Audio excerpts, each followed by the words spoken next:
₹116 કરોડના ખર્ચે પોલીસ વિભાગના વિવિધ પ્રકલ્પોનું લોકાર્પણ અને ખાતમુહૂર્ત કરતા નાયબ મુખ્યમંત્રી હર્ષ સંઘવી। સુરત શહેર અને જિલ્લામાં પોલીસ વિભાગના વિવિધ માળખાગત પ્રકલ્પોનું નાયબ મુખ્યમંત્રી હર્ષ સંઘવીના હસ્તે ₹116 કરોડના ખર્ચે લોકાર્પણ અને ખાતમુહૂર્ત કરવામાં આવ્યું છે। કેન્દ્રીય જળશક્તિ મંત્રી CR પાટીલની પ્રેરક ઉપસ્થિતિમાં યોજાયેલા કાર્યક્રમ અંતર્ગત પીપલોદ પોલીસ વસાહત ખાતે ₹55.53 કરોડના ખર્ચે નિર્માણ પામેલા 192 આવાસો, અશ્વ સવારી તાલીમ કેન્દ્ર અને પુસ્તકાલય ખુલ્લા મૂકવામાં આવ્યા છે। આ ઉપરાંત રાંદેર ખાતે આવાસો, બેસ્તાન ખાતે નવું પોલીસ મથક અને હજીરામાં સમુદ્રી સુરક્ષા દળ માટે 43 કરોડ ખર્ચે તૈયાર થયેલા રહેણાંક અને બિન રહેણાંક મકાનોનું પણ લોકાર્પણ કરાયું હતું। સાથોસાથ લાજપોર મધ્યસ્થ કારાગૃહમાં સામુદાયિક ભવન ખુલ્લું મૂકવાની સાથે રસોડાની બેરેકનું ખાતમુહૂર્ત પણ સંપન્ન થયું હતું। આ પ્રસંગે નાયબ મુખ્યમંત્રી રાજ્ય સરકારના પ્રતિબદ્ધતા વ્યક્ત કરતા જણાવ્યું હતું કે દેશમાં સૌપ્રથમ વખત ગુજરાત સરકાર દ્વારા પોલીસ પરિવારો માટે 20,000થી વધુ આવાસો બનાવવાનો ઐતિહાસિક નિર્ણય લેવાયો છે। તેમણે એક મહત્વપૂર્ણ જાહેરાત કરતા ઉમેર્યું હતું કે આગામી સમયમાં સમગ્ર રાજ્યમાં પોલીસ આવાસોની ફાળવણી માટે એક સમાન ફ્લેટ ફાળવણી યોજના અમલમાં મૂકવામાં આવશે, જેમાં વહેલા તે પહેલાના ધોરણે અને પારદર્શક રીતે આવાસો ફાળવાશે। કેન્દ્રીય મંત્રી CR પાટીલે પણ સુરક્ષા કર્મીઓની અવિરત કામગીરીની પ્રશંસા કરી હતી અને તેમને સરકારી આવાસો પર નિર્ભર રહેવાને બદલે ભવિષ્યમાં સ્વમાલિકીના ઘરનું આયોજન કરવા માટે માર્ગદર્શન પૂરું પાડ્યું હતું। સુરત પોલીસ કમિશનર અનુપમસિંહ ગેહલોતે આ નવી સુવિધાઓ અંગે વિગતો આપતા જણાવ્યું હતું કે પીપલોદ ખાતેના નવા આવાસોમાં વાહન પાર્કિંગ, ગેસ લાઇન, પુસ્તકાલય અને આંગણવાડી જેવી આધુનિક સવલતો ઊભી કરાવાઈ છે, જે કામના ભારણ વચ્ચે પોલીસ પરિવારોનું જીવન ધોરણ સુધારશે।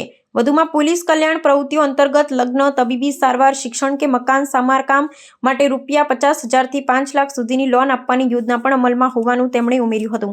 આ સમારોહમાં મહાનુભાવોના હસ્તે પોલીસ કર્મીઓને નવા આવાસોની ચાવીઓ અને લોનના ચેક અર્પણ કરવામાં આવ્યા હતા, જેમાં સાંસદ, ધારાસભ્ય અને ઉચ્ચ પોલીસ અધિકારીઓ મોટી સંખ્યામાં ઉપસ્થિત રહ્યા હતા। સુરત શહેર પોલીસના સૌ જવાનોના પરિવાર માટે આજે ગુજરાત પોલીસ હાઉસિંગ નિગમ દ્વારા બનાવેલા આ અદ્ભુત 192 ક્વાર્ટર્સનું આજે અહીંયા લોકાર્પણ કરવામાં આવ્યું છે। એની જોડે જોડે રાંદેરના 40, સાથે સાથે આ જ ક્વાર્ટર્સમાં લાઇબ્રેરી હોય કે પછી આંગણવાડી હોય, આ બધી જ વ્યવસ્થાઓનું લોકાર્પણ આજે અહીંયાથી કરવામાં આવ્યું છે। ગયા અઠવાડિયે જ સુરત જિલ્લાના 66 કરોડ રૂપિયાના પોલીસ હાઉસિંગના લોકાર્પણ અને ખાતમુહૂર્ત કરવામાં આવ્યા હતા।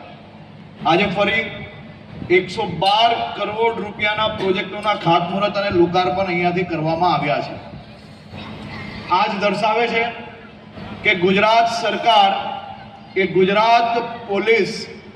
ગુજરાત પોલીસના પરિવારજનો માટે ખૂબ જ ગંભીરતાપૂર્વક કામગીરી કરી રહી છે અને આપ સૌને આપના પરિવારને વધુ સારું જીવન આપના પરિવાર જોડે આપ જીવી શકો તે પ્રકારની વ્યવસ્થાઓ બી આવનારા દિવસોમાં હજી વધુ ઝડપે આપણે આગળ વધારી રહ્યા છીએ। તમને જાણીને ખૂબ આનંદ થશે કે આ દેશના ઇતિહાસમાં પહેલીવાર કોઈ એક રાજ્યના બધા જ કોન્સ્ટેબલ પરિવારજનો માટે એક સાથે પોલીસ વિભાગ દ્વારા 20,000થી વધુ મકાનો બનાવવાનો નિર્ણય લેવામાં આવ્યો। આપણા કરતા બમની સંખ્યામાં જે રાજ્યની અંદર પોલીસ ફોર્સ છે,